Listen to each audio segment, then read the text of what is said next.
Hi, welcome to another edition of Legal Quilts. Today we're going to be doing something really fun on scrap quilts. I started out doing a Dresden plate, but it was taking a really long time to applique them on and I was having trouble with my centering and everything, so I switched it a little bit to do a Dresden fan. Although this is still not really great, it's easier to do. So how did I start? But this is a great way to use up all your scraps. As you can see, this is really scrappy. I used my Cricut to cut off a bunch of plate, fan blades, the blades. And then I keep them in this basket here, and so anytime I've got a few minutes, I just sit down and sew a bunch of them together.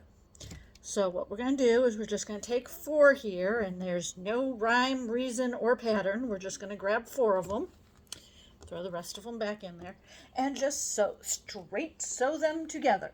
Nothing fancy, nothing exciting, just straight sew the blades together. Now you notice I like the flat blades at top instead of the petaled ones, again, because I don't want to take time folding petals and hoping they stay and all of that stuff. So you just sew these together. Boom, boom, boom, boom, boom. You sew 4 of them together in the fan shape. So you're sewing down the long side from wide point to narrow point. You don't want your bottom point to be too narrow or that makes trouble when you're trying to sew them. Just keep going. Now this can be done in a Dresden plate if you like them, or a slightly bigger fan. But I'm going to have fun with this one and get creative. So first you finish sewing your fan.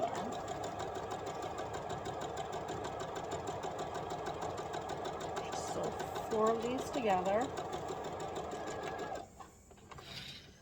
And that's the other thing. By only doing 4, it takes just a minute. It didn't really take that long when I was doing plates, although that was 14 around.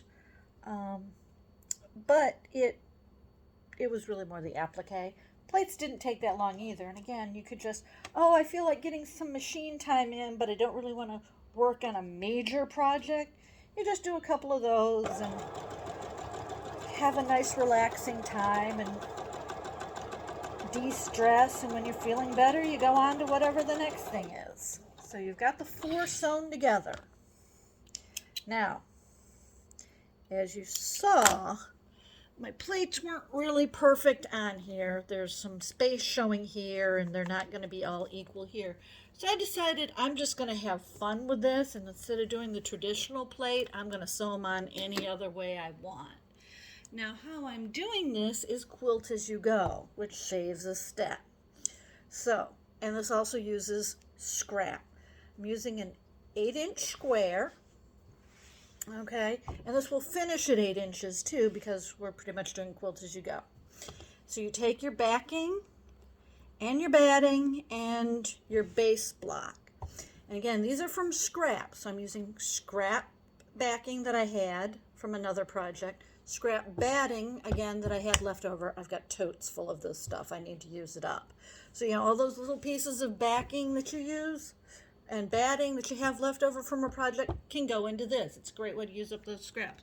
Another reason why I switched from using the Dresden plates, this is a 12-inch block, 12.5-inch block. You can still use scraps for it, but you needed bigger pieces. By using this pattern, by using a smaller block, the 8-inch, you can use smaller blocks. You can use smaller scraps, which the idea is to use up our scraps this summer. Remember Scrap Summer? Now, since I've decided I'm not doing the traditional anymore, I'm just going to put this one flat dab in the middle, which also will serve another purpose in a minute that I will show you. I don't want to have to do that. All right. I mean, you can continue if you're better at it than I am to get these things stretched out. You can do that. But you just take your backing, your batting, and your base block, and then you layer your fan blocks on top, your fan appliques on top, Move it around a little bit. You don't want it quite touching the edge. And then we're just going to go, loosen up your tension. We're just going to use the applique stitch on my sewing machine, my good old brother here, and we're just going to, I'm going to start here for once. Applique it all the way around the machine, all the way around the block. Just let my machine do it. And you just go all the way around your block. You can do this by hand if you want. You can do the needle turn. You can do the freezer paper applique. The reason I'm doing it this way again is the quilt as you go. It's going through all 3 layers. The first block that you saw, the dresden plate, that's still quilt as you go. I did needle turn for the first time and found out I can do it, so that was nice. And I might still do, if I can get around my problems, it moving around and not staying where I want it to, I might do more needle turn. But this I can do on the machine. And again, if you've got your blocks cut, you can just do this when you have a minute. You know, you need to de-stress, you go around. It's okay that this is now running off the edge. See, I told you I had a problem with getting these things to do that. And as you get to a turn, you just keep your needle down and pivot. I'm just going to cut this off a little bit here and get to this other turn and pivot. You're always going straight. And you just let the machine. Now I'm doing this in blue because again, this is a great way, you know, you've got all those bobbins with an extra little bit on them. Use your bobbin up, appliquing these on if you're going to do them by machine. It's a great way, again, to use up all those little extras that you have left over at the end of a piece. Use up extra fabric. Have fun with it. You don't have to match. I mean, this is scrappy. What are you going to match? Your backing? Okay, but then it shows up on this. You're going to match one of these pieces? Which one? It's just have some fun. You don't have to use the applique stitch. There's a lot of other fun ones. You could use a straight stitch if you want. I like the applique stitch because it hides most of the raw edge, and you know it's going to hold it in place. Plus, as you'll see in just a minute, although you might not be able to see because I decided to do this in black with blue thread. Again, I had a bobbin of blue floating around, so I just put it on there. So I just added it to the, so I just put it in the machine today to do this. You can use whatever's on your machine. That way you don't feel too stressed out over it. The idea is to, again, have a fun, simple, easy project that uses up all those scraps. So if it's adding stress, you're like, oh, I need to change out my bobbin, and I hate doing that. Don't change out your bobbin. You know? Oh, I hate doing applique. Okay, your machine will do it for you, and it's pretty much straight sewing. Again, this is a fun, easy project. When you're all done with that, you snip your threads. You can't really see it, and there's some from a previous project on here. I was doing one thing and then changed it, so let's see. Oops. Where's that coming from? Okay, there we go. But you can kind of see, it doesn't show up really well, but you've gone through all 3 layers, so you've got the pattern of the fan on that side. And you don't have too much white space. You can quilt something there if you want, and I might, because I don't want a lot of unquilted space. And then when you're done, you take all your leftover binding that you have from a previous project. I did this on, I don't even remember what I used. This is probably one of the baby quilts I made. And for some reason I have a lot. I don't think this was a baby quilt, looking at how much I have left over. But you use this up to bind these. And we're binding each individual block, and I'll explain that in a second.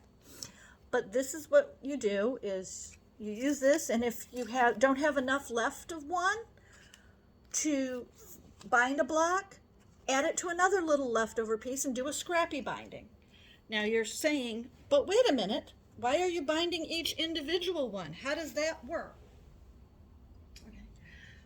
These are some that I finished, and as you can see, and I added a little bit up there because when I was going down here I had a lot of white space, and I didn't want that to, you want to make sure all three layers are held together tightly, so I added a little thing. I did stars, I did a hexagon, because of course I did a hexagon. Whoops, camera problems. So of course I did a hexagon, and then, you know, you can still see the fan block better here. I had this goldish on the machine, so away it went. It's not working well right now. Camera problems. Anyway, so I've got these blocks done. Again, you use your scrap binding when you're done. Now, what are we going to do with the finished ones? I can't find my other one. Okay. But these are already bound. How do we do this? Well, very simply, you take them, and we're just going to fold it up. We're just going to, and again, you can use any thread you want because you're using scrappy binding. You know, you're using whatever binding's left over. So you're just going to take these, and you're not going to put right sides together because you don't want a seam on the back that would be rough. What you're going to do is a zigzag stitch, that will hold these together. You want them kind of tight, but not too tight, because you want the quilt to stay together. But you want to just zigzag them together. And this is called, so you want to make sure you got a big enough stitch that it catches both sides. I have to make this a little bigger. So it catches both sides, but you just stitch on the binding with a zigzag stitch. This is called the potholder method. And it used to be back probably the 1800s, when, you know, charity quilts, you'd get a block that was already bound. This is how they'd stick them together, and then they'd auction the quilt for charity. So this is a great way to just get your quilt together. And yeah, I missed a few spots there. You have to go back over that.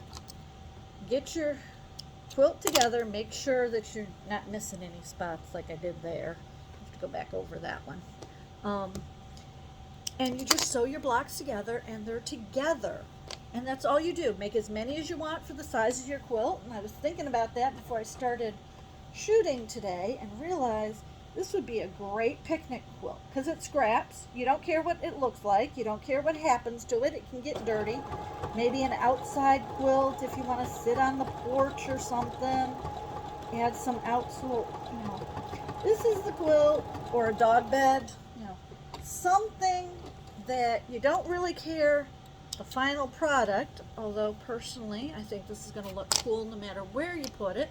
You can do this plan too, but I think this comes out really nice. And yes, it's going to be scrappy, and you're going to have different things that go together and everything. But that's the idea. It's a scrap quilt.